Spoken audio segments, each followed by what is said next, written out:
অনূর্ধ্ব-19 Asia কাপের শিরোপা জয়ী ক্রিকেটাররা এনসিএল টি-20-র পর এবার বিপিএলও খেলার সুযোগ পাচ্ছে। ইতিমধ্যেই অনূর্ধ্ব-19 এর 4 ক্রিকেটার দলও নিশ্চিত হয়ে গেছে। তারা হলেন আজিজুল হাকিম তামিম, ইকবাল হোসেন ইমন, জাওয়াদ আবরার, আল ফাহাদ।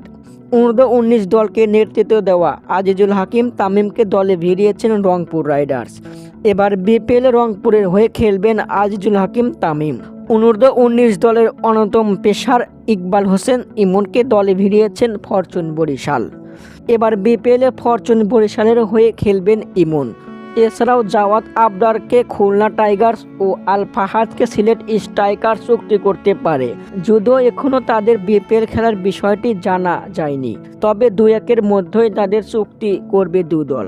এর আগে এনসিএল টি-20তে খুলনা বিভাগের হয়ে দুর্দান্ত পারফর্ম করেছেন আজিজুল হাকিম তামিম। 9 ম্যাচ খেলে করেছেন 237 রান, 2টি 50 করেছেন তিনি। ঢাকা বিভাগের হয়ে পেসার ইমন 6 ম্যাচ খেলে নিয়েছেন 5 উইকেট। ঢাকা বিভাগের হয়ে জাওয়াদ 3 ম্যাচ খেলে করেছেন 105 রান, আর ঢাকা মেট্রোতে ফাহাদ ম্যাচ খেলেছেন 1টি। এবার বিপিএলে এই 4 ক্রিকেটারকে দেখা যেতে পারে।